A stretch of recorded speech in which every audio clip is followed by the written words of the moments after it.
He said he was not mad. But what sane man hears the heartbeat of the dead and smiles? You are about to enter the twisted mind of a man consumed by guilt, paranoia, and obsession. Obscure Knowledge presents The Telltale Heart by Edgar Allan Poe. True, nervous, very, very dreadfully nervous I had been and am. But why will you say that I am mad? The disease had sharpened my senses, not destroyed, not dulled them. Above all was the sense of hearing acute. I heard all things in the heaven and in the earth. I heard many things in hell. How then am I mad? Hearken, and observe how healthily, how calmly I can tell you the whole story. It is impossible to say how first the idea entered my brain, but once conceived, it haunted me day and night. Object there was none, passion there was none. I loved the old man. He had never wronged me, he had never given me insult. For his gold I had no desire. I think it was his eye. Yes, it was this. He had the eye of a vulture, a pale blue eye with a film over it. Whenever it fell upon me, my blood ran cold. And so by degrees, very gradually, I made up my mind to take the life of the old man and thus rid myself of the eye forever. Now this is the point.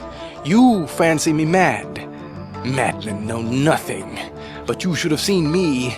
You should have seen how wisely I proceeded, with what caution, with what foresight, with what dissimulation I went to work. I was never kinder to the old man than during the whole week before I killed him. And every night, about midnight, I turned the latch of his door and opened it, oh, so gently.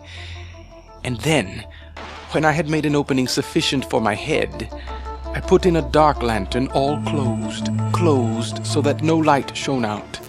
And then I thrust in my head. Oh, you would have laughed to see how cunningly I thrust it in. I moved it slowly, very, very slowly, so that I might not disturb the old man's sleep. It took me an hour to place my whole head within the opening so far that I could see him as he lay upon his bed. Ha! Would a madman have been so wise as this? And then, when my head was well in the room, I undid the lantern cautiously. Oh, so cautiously, for the hinges creaked. I undid it just so much that a single thin ray fell upon the vulture eye. And this I did for 7 long nights, every night, just at midnight. But I found the eye always closed, and so it was impossible to do the work, for it was not the old man who vexed me, but his evil eye. And every morning, when the day broke, I went boldly into the chamber and spoke courageously to him, calling him by name in a hearty tone and inquiring how he had spent the night. So you see, he would have been a very profound old man indeed to suspect that every night, just at 12, I looked in upon him while he slept. Upon the 8th night I was more than usually cautious in opening the door. A watch's minute hand moves more quickly than did mine. Never before that night had I felt the extent of my own powers, of my sagacity. I could scarcely contain my feelings of triumph to think that there I was, opening the door little by little, and he not even to dream of my secret deeds or thoughts. I fairly chuckled at the idea, and perhaps he heard me, for he moved on the bed suddenly as if startled. Now you may think that I drew back, but no. His room was as black as pitch with the thick darkness, for the shutters were close fastened through fear of robbers, and so I knew that he could not see the opening of the door, and I kept pushing it on steadily. I had my head in, and was about to open the lantern, when my thumb slipped on the tin fastening, and the old man sprang up in bed, crying out, "Who's there?" I kept quite still, and said nothing.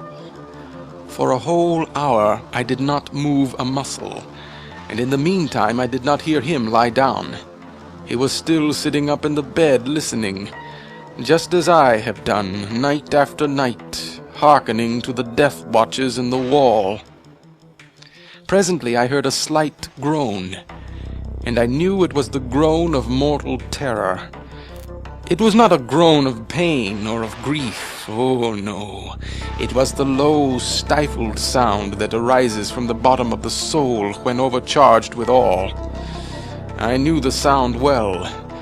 Many a night, just at midnight, when all the world slept, it has welled up from my own bosom, deepening with its dreadful echo the terrors that distracted me. I say I knew it well. I knew what the old man felt and pitied him, although I chuckled at heart. I knew that he had been lying awake ever since the first slight noise, when he had turned in the bed. His fears had been ever since growing upon him. He had been trying to fancy them causeless, but could not. He had been saying to himself, "It is nothing but the wind in the chimney. It is only a mouse crossing the floor," or "It is merely a cricket which has made a single chirp."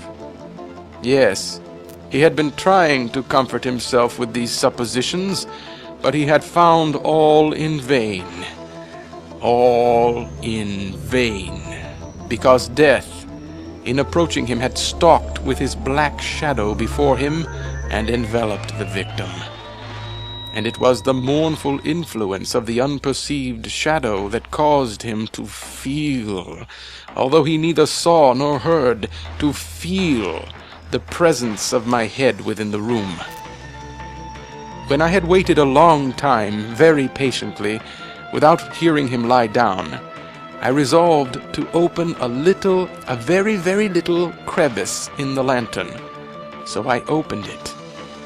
You cannot imagine how stealthily, until at length a simple dim ray, like the thread of a spider, shot from out the crevice and fell full upon the vulture eye. It was open, wide open, and I grew furious as I gazed upon it. I saw it with perfect distinctness, all a dull blue with a hideous veil over it that chilled the very marrow in my bones. But I could see nothing else of the old man's face or person, for I had directed the ray as if by instinct precisely upon the damned spot. And have I not told you that what you mistake for madness is but over-acuteness of the senses? Now, I say, there came to my ears a low, dull, quick sound, such as a watch makes when enveloped in cotton. I knew that sound well, too. It was the beating of the old man's heart. It increased my fury as the beating of a drum stimulates the soldier into courage. But even yet I refrained and kept still.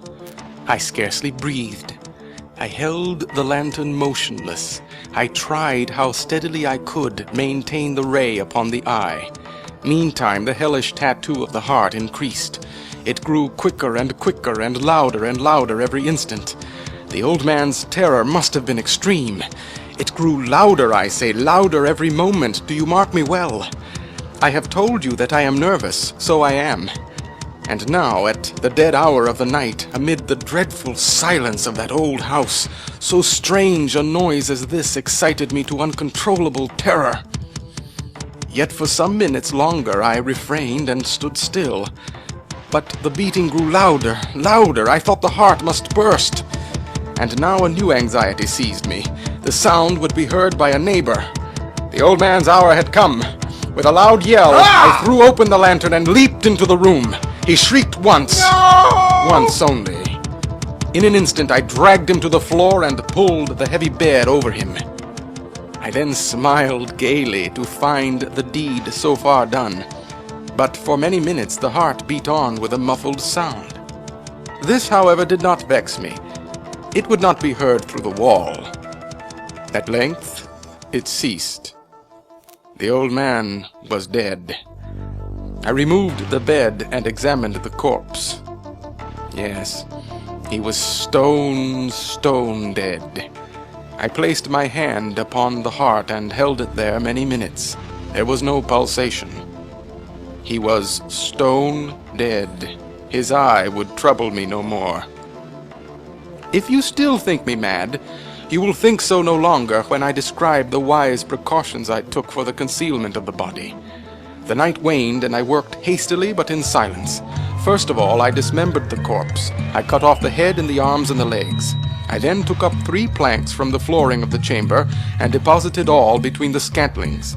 I then replaced the boards so cleverly, so cunningly, that no human eye, not even his, could have detected anything wrong. There was nothing to wash out, no stain of any kind, no blood spot whatever. I had been too wary for that. A tub had caught all. When I had made an end of these labors, it was 4 o'clock, still dark as midnight. As the bell sounded the hour, there came a knocking at the street door.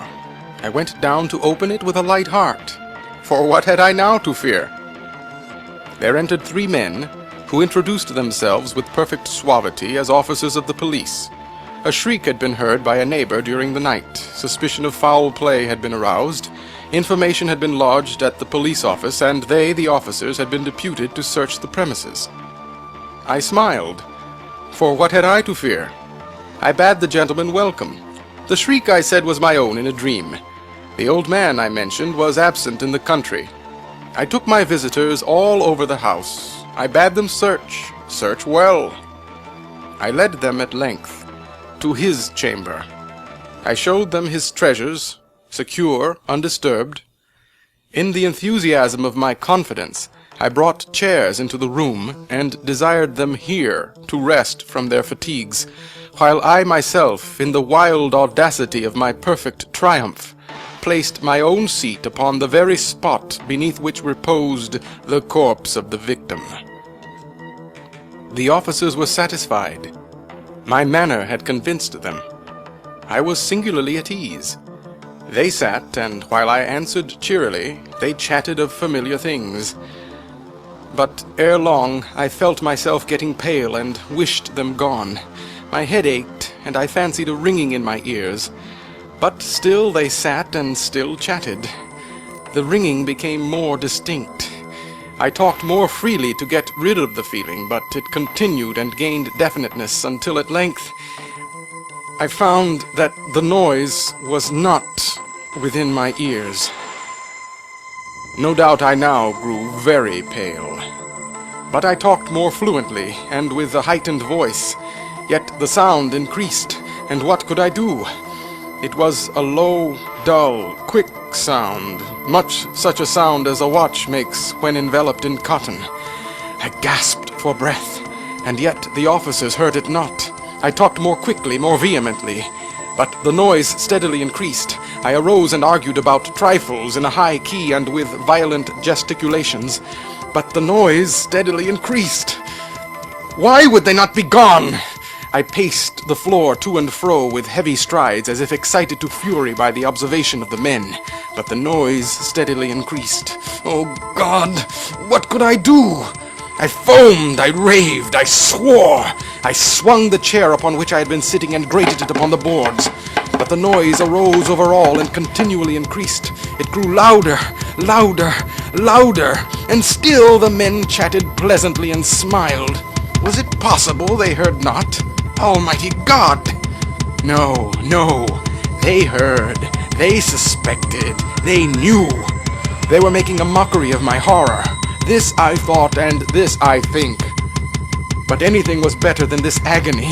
Anything was more tolerable than this derision.